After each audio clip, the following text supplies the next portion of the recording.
بسم الله الرحمن الرحيم. إن شاء الله اليوم راح يكون عندنا الدرس الأول في الفصل الثاني للصف 11. راح نتناول فيه قواعد الوحدة السابعة. في قواعد الوحدة السابعة في عندي موضوع عن أزمنة المستقبل. راح نتناول فيه زمنين من أزمنة المستقبل، اللي هو زمن الفيوتشر كونتينوس المستقبل المستمر، والفيوتشر بيرفكت يعني المستقبل التام. ان شاء الله خلال هذا الفيديو راح نقدر احنا نفرق ما بينهم. هو اهم حاجة الهدف من الفيديو هذا انه نقدر نفرق ما بينهم، لانه في بينهم تشابه كبير جدا. فاحنا الانجاز عنا انه نفرق ما بين الزمنين هدول، ونعرف نتعامل مع الاسئلة ونحل اسئلة يعني الكتاب اللي بتيجي ممكن تيجي منها في يعني الاختبارات. نيجي نتعرف على أول زمن اللي هو the future continuous المستقبل المستمر. يمكن مر علينا قبل هيك إنه في حاجة اسمها المضارع المستمر. مر عندي كمان الماضي المستمر. هذه عيلة المستمر هذه بتعبر عن زمن بيستمر في فترة محددة. يعني لما بنتكلم احنا زمن الماضي المستمر بنحكي انه والله حدث وقع في الماضي واستمر في الماضي من اسمه. لما بنتكلم عن زمن المضارع المستمر او الحاضر المستمر البريزنت كونتينوس بنقول انه والله حدث يقع الان في الحاضر ومستمر. طب على نفس النمط او على نفس الفهم هذا بنتكلم عن المستقبل المستمر، بنحكي انه حدث ايش ماله سيقع في المستقبل وسوف يستمر. خلينا نشوف بتفصيل اكتر. بحكي لك الاستخدام. يستخدم عن حدث سيقع في المستقبل وسيستمر لفترة من اسمه مستقبل مستمر. طيب حكى لك انه غالبا تكون هذه الاستمرارية في وسط الحدث. خلينا نشوف التفصيل اكتر مع المثال. بحكي لك this time tomorrow، يعني لما بحكي انا لصاحبي انه بكرة زي الوقت هذا I will be driving a car، راح اكون انا بسوق في سيارة. بحكي لك انه this time tomorrow بكرة زي الحين، حاجة لسه ما صارتش، حاجة لسه بدها تصير. احنا بنتكلم عن مستقبل، اشي بده يصير بكرة.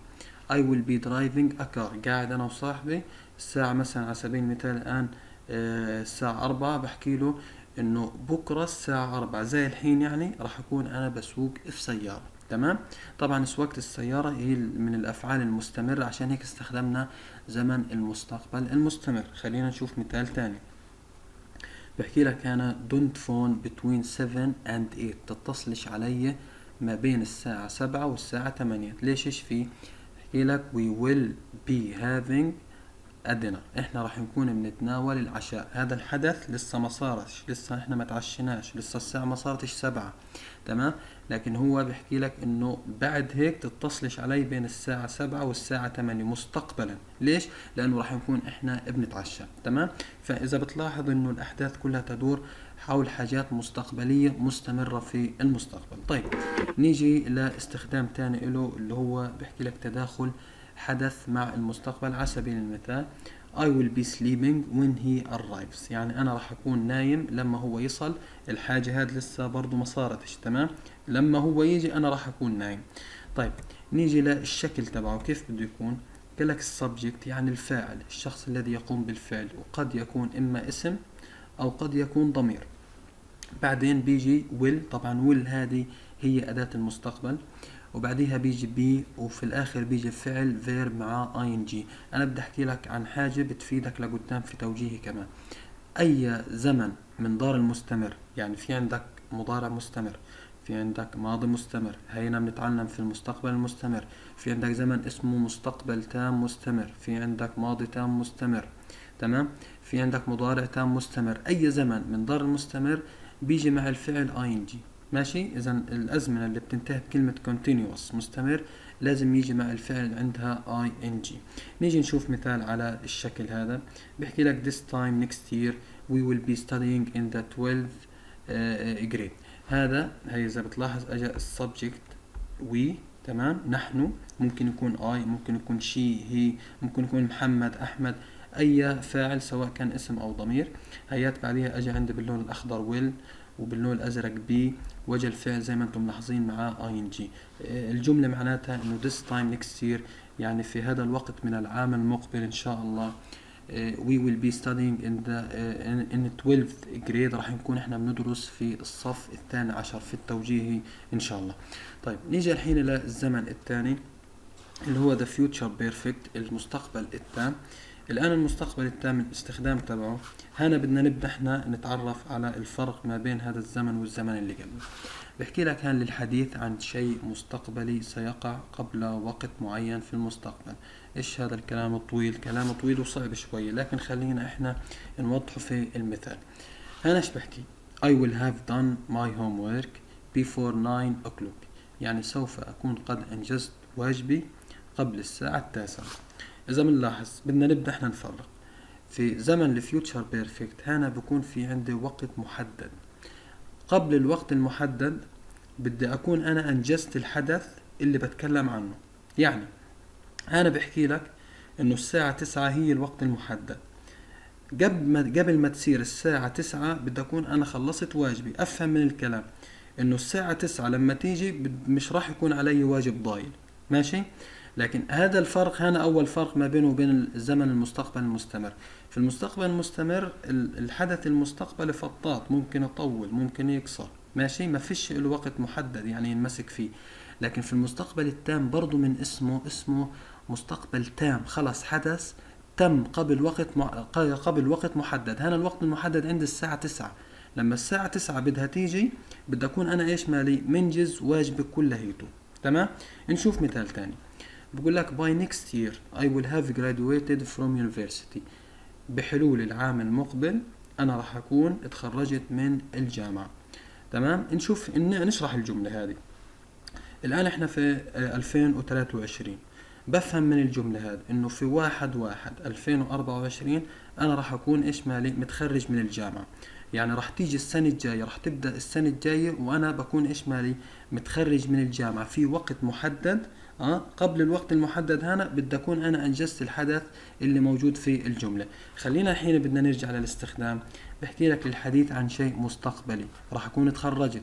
طيب سيقع قبل وقت معين في المستقبل بحلول ايش العام المقبل. تمام؟ هي هو الفرق ما بين المستقبل التام والمستقبل المستمر. المستقبل التام مقيد بزمن مستقبلي بده يكون قبله الحاجة اللي بدي اعملها خلصت انتهت.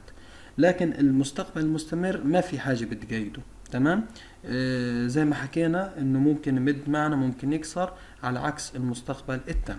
خلينا نشوف الشكل. طبعا بالنسبة للفرق أنا راح أفرق ما بينهم كمان بعد شوي، يعني بتفصيل أكتر. طيب الشكل قال لي بيجي عند السبجكت الفاعل، وبعديها بيجي عندي will have، وبعد will have بيجي عندي فعل في التصريف الثالث. طبعا الأفعال اللي في التصريف الثالث في منها الأفعال اللي بنحط لها ed اللي بنسميها الأفعال المنتظمة، وفي منها الأفعال اللي بتكون غير منتظمة بتغير شكل الفعل كله. طيب هنشوف مع بعض. he will have traveled، تمام، by next month، يعني هو راح يكون سافر بحلول الشهر القادم. بفهم من هذا الكلام انه الشهر القادم راح يجي وهو مسافر، ماشي؟ اذا في عندي هنا وقت ايش ماله، في عندي وقت هنا قيدني الشهر القادم لما يجي راح يكون هو ايش ماله مسافر. هنا خلينا نشوف هاي باللون الاحمر عند السبجكت الفاعل. طبعا الفاعل زي ما حكيت ممكن يكون ضمير وممكن يكون اسم. والهاف هي باللون الاخضر. وهنا عندي اجى التصريف الثالث من كلمة ترافلد اللي هو طبعا فعل منتظم حطينا له اي دي. طيب خلينا نشوف هذه الرسمات اللي موجودة في كتابكم الوزاري. أول رسمة بتتكلم عن the future continuous المستقبل المستمر، والرسم الثاني بتتكلم عن the future perfect المستقبل التام. اطلع على أول واحدة. في عندي مثال هنا بقول لك if you phoned at 7:30، إذا أنت اتصلت علي على 7:30 tomorrow بكرة، she will be eating breakfast، راح تكون هي بتتناول في طعام الفطور. اطلع على الرسمة هذه. هاي حط لك هنا الحدث اللي هو راح يكون على الساعة 7:30، يعني اللي هو الحدث اللي عندي اللي هو يعني تناول طعام الفطور. إذا بنلاحظ إنه مستمر وحط لك مموج هان، يعني معنى الكلام إنه مش مقيد بزمن. الزمن هذا أو الحدث هنا مش مقيد، ممكن يمد ساعة ساعتين نص ساعة، ممكن يطول وممكن يقصر، ماشي؟ طيب لما بنيجي إحنا نطلع على الرسم تاعت الفيوتشر بيرفكت المستقبل التام، بحكي لك هنا I will have finished the work، أنا راح أكون أنجزت عملي by 10 AM، يعني بحلول الساعة 10 صباحا tomorrow morning. بكرة حلول الساعة 10 راح أكون أنا إيش مالي خلصت شغلي. بفهم من الحكي إنه بكرة الساعة 10 قبل الساعة 10 راح تكون أنت إيش مالك مخلص الشغل، فيش إنه يمد معنا أو يكسر أو حاجة، لا. الساعة 10 إيش مالك راح تكون أنت نهيت شغلك كليته. خلينا نشوف الرسم هذا. هاي عند النقطة هذه الثانية، هذه اللي هي الساعة 10، مكتوب هي الساعة 10 يعني بكرة الساعة 10 صباحا. وهنا قبلها أحط له نقطة اللي هي finish the work، نهاية العمل. إذا بنلاحظ إنه النقطتين هذول مش عند بعض، ليش؟ لأنه قبل الساعة 10 بده يكون خلص إيش؟ بده يكون خلص الشغل تاعه. على العكس اللي هو زمن المستقبل المستمر ما فيش له بداية ونهاية، بعرف إنه مستقبلي لكن وقتيش بده يبدأ وقتيش بده يخلص مش عارف. لكن في المستقبل التام ايش ماله؟ نهايته عند الحدث اللي انا بحطه. هاي الساعة 10، قال لك الساعة 9 قبل 9 بدك تكون مخلص، قال لك الساعة 11 قبل 11 بدك تكون مخلص. هذا طبعا من الفروقات او هذا ابرز فرق ما بين الزمنين مع بعض. طيب خلينا نشوف حل سؤال 3 صفحة 74، وان شاء الله اللي مش فاهم حاجة ممكن يفهم مع حل السؤال او مع الملخص اللي راح احكيه بعد شوي. طيب نيجي هنا نحوط على، بدنا نختار هل الزمن المستقبل التام او زمن المستقبل المستمر. قلت لك انا انه دائما اي زمن من ضار المستمر بيكون له اي ان جي، فهذا بعبر عن زمن المستقبل المستمر، والاي دي طبعا بعبر عن زمن المستقبل التام. خلينا نشوف الجملة هاي. بقول لك I don't think I will have finished ولا I will be finishing this report in the time for the meeting. تمام. الآن لما بدك تحل أنت سؤال زي هذا أو خاصة أسئلة الأزمنة، أنا بدي أنصحك نصيحة إنه ابعد عن الكلمات الدالة. في ناس بتقول لك إذا شفت الكلمة هاد حوط هيك، غلط. تمام. ابعد عن الكلمات الدالة خاصة في الأزمنة اللي بتشبه بعض زي الزمنين هدول، لأنه الكلمات الدالة بتضرك، هم بتغلطك. ماشي. الحل إنه أنت تحاول تفهم جزء بسيط من السؤال. طيب هنا بحكي لك I don't think، أنا لا أعتقد إني أنا راح أقدر أنجز التقرير اللي راح يكون للاجتماع أو قبل الاجتماع. ماشي. إذا بنلاحظ بدنا نتذكر حاجة، إنه قلنا زمن المستقبل المستمر هذا ما فيش له يعني وقت محدد. تمام. هو زمن مستقبلي لكن ملوش وقت محدد بالضبط، على عكس اللي زمن المستقبل التام اللي زي ما حكي لك قبل شوي في المثال، على الساعة 10 بدك تكون مخلص الواجب، على الساعة 9 بدك تكون انت انهيت الواجب، السنة الجاية زي الحين بدك تكون انت تخرجت. ففي له ايش وقت محدد، في له ستوب هيك، يعني هذا بوقف الحدث. فهنا الوقت المحدد اللي عندي وقت الاجتماع ميتنج، مزبوط، في عندي ميتنج. فبحكي هنا انه انا مش راح اقدر اخلص التقرير قبل الاجتماع، فعشان في عندي هنا وقت محدد، في عندي حاجز هنا، فبدي استخدم انا ايش زمن المستقبل التام. طبعا المستقبل التام اللي له اي دي او اللي بيكون الفعل فيه في التصريف الثالث، فبتصير I don't think I will have finished this report in the time for the meeting. تمام. انه قبل الاجتماع انا مش راح اكون ايش مخلص التقرير تبعي. طيب الجملة الثانية بحكي لك هذا scientist العلماء think that in 10 years time nearly everyone will have used ولا will be using mobile phones. طبعا بحكي لك هنا العلماء يعني يعتقدوا او يقدروا انه في خلال 10 اعوام من الوقت انه كل شخص راح يكون بيستخدم جهاز التلفون. طيب الان هنا اذا هو اعطاك هو جملة مستقبلية انه خلال 10 سنوات. ماشي. قال لك انه كل شخص راح يكون بيستخدم ايش، راح يكون بيستخدم التلفون. الان كلمة 10 سنوات هذه هل هي حاجز؟ يعني هل افهم من الحكي هذا انه بعد 10 سنوات بالضبط انه كلنا بدنا نكون نستخدم الاجهزة؟ لا، هو اعطاك قال لك خلال 10 سنوات، ممكن يكون 11، ممكن يكون 12، ممكن 20. ماشي. ممكن الدراسة هذه ما تكونش اصح على اصح 100%. اذا هو قدر تقدير في خلال 10 سنوات. تمام. اذا الوقت اللي عنده هنا مش وقت يعني زي ما بنسميه نت احنا، انه بالضبط في 10 سنوات بده يكون الكل بيستخدم الاجهزة، لا، هو خلال 10 سنوات. ماشي. ممكن بعد او ممكن قبل. فهنا بنستخدم زمن المستقبل المستمر اللي له اي ان جي. الفرق ما بين الاول والثاني انه في الاول هنا في عنده وقت الميتنج على الساعة 7 مثلا الاجتماع خلص للساعة 7. تمام. لكن هنا 10 سنوات، ممكن تمد ممكن تنقص، احنا ما بنعرفش. طيب نشوف الجملة الثالثة نقراها. بقول لك by the end of the journey، يعني في خلال نهاية، في خلال يعني نهاية الرحلة. they will have driven ولا they will be driving over 200 miles، راح يكونوا هم ساقوا، او راح يكون بالضبط ساقوا لمسافة 200 ميل. طبعا بدي اجي اطلع على الوقت، بحكي لك هنا اللي هو مع نهاية الرحلة. تمام، اذا في عندي وقت محدد. تمام، لما انتهت الرحلة بالضبط هذا وقت محدد. ليش طب وقت محدد؟ لان بقدر احددها بساعة، بقدر احددها بوقت. ممكن واحد يسألني وقتيش الرحلة تاعتكم مثلا خلصت، بقول والله خلصت الساعة 8. ماشي، اعطيته وقت محدد. فبحكي لك هنا مع نهاية الرحلة هم راح يكونوا ساقوا لمسافة 200 ميل. فلأنه في عندي وقت محدد بدي استخدم زمن المستقبل التام، فبتصير will have driving لأنه فيها الفعل في التصريف الثالث. نشوف الجملة الرابعة هان، بحكي لك if we get there too early، إذا رحنا هناك مبكرا they won't have waken up ولا they won't be waking up.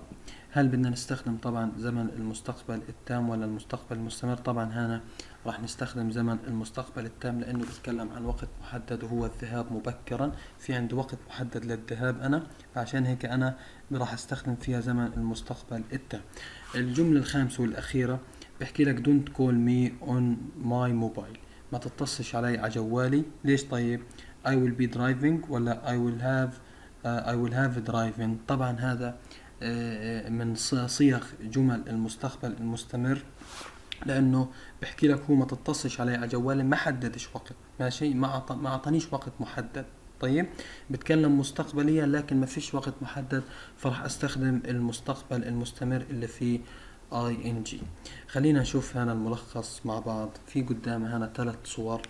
اللي ما فهمش طبعا من الشرح الاولاني او من السؤال اللي حليناه، خلينا نشوف هنا ان شاء الله راح ابسط الامر اكتر حاجة بقدر يعني عليها.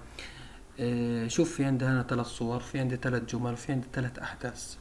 الان احنا في الصورة الاولى، هاي بحكي لك ناو الان، يعني واقفين نتفرج عليهم. شوف ايش بحكي لك هنا. these people، هدول الناس are standing in a queue، هم واقفين في طابور to get into the cinema. الان هذا الكلام الان بصير احنا بنتفرج عليهم في الوقت الحاضر. الناس هدول واقفين في طابور، بيقطعوا قاعدين هذا في التذاكر على اساس انهم يدخلوا على السينما. وقتيش هذا الكلام؟ الان. طيب، خلينا نشوف الجملة اللي بعديها.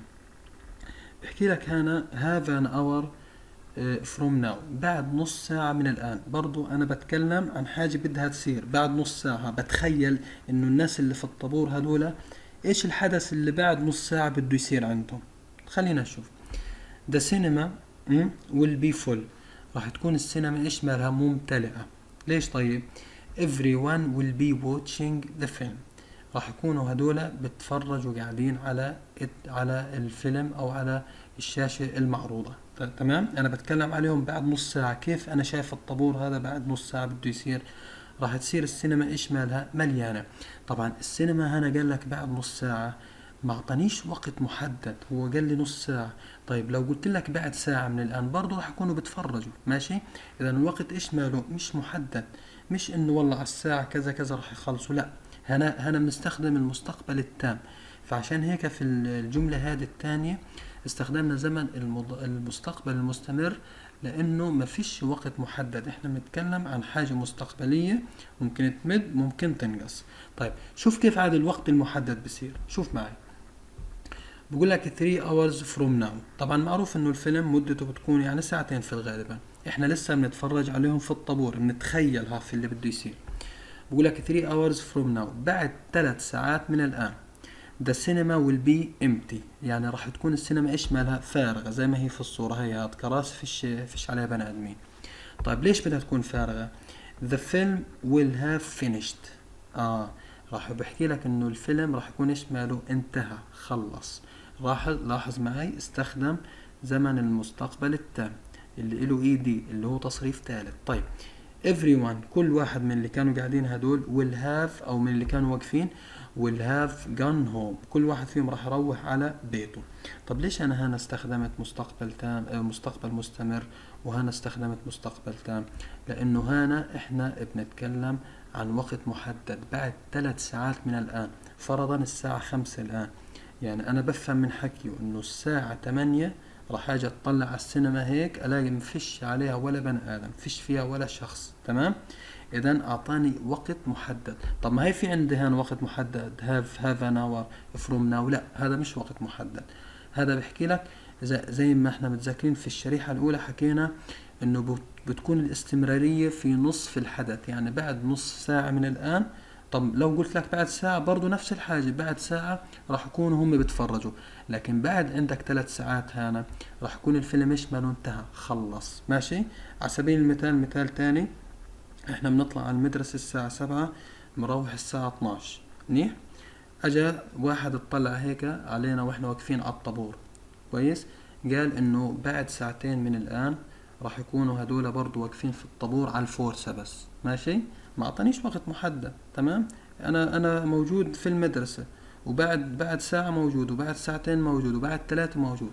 طيب لو قال طيب بعد 7 ساعات من الآن مش راح يكون في المدرسة ولا واحد. إذا لو جينا بعد إحنا 7 ساعات بالفعل مش هنلاقي في المدرسة ولا واحد. ليش؟ لأنه بتكون اليوم الدراسي تم وخلص، فعشان هيك استخدمنا زمن المستقبل التام. ماشي، لكن لما بحكي لي انه بعد مثلا 2 ساعتين من الان راح يكونوا هدول في الحصة الرابعة، راح يكونوا هدول في الفورسة، احنا لساتنا مستمرين في اليوم الدراسي تاعنا، عشان هيك بنستخدم زمن المستقبل المستمر. ان شاء الله اكون انا هيك خلصت معكم في الازمنة هذه، واكون قدرت اوضح الفروقات اللي ما بينهن. انا بنصحك مرة تانية نصيحة انه راح تلاقي في يعني شروحات كتير بيستخدم لك معهم الكلمات الدالة. الكلمات الدالة بتتوهك في الاختبار وبتخليك ما تعرفش تحل، لانه الزمنين هدول متشابهات بشكل كبير، فما تستخدمهم وما تطلع عليهم ابدا، وحاول تفهم الجملة. اذا فهمت الجملة ان شاء الله بتحل اصعب جملة فيهم. يعطيكم العافية لحد هان، وإن شاء الله بعد هيك نتقابل في شرح قواعد الوحدة الثامنة. السلام عليكم.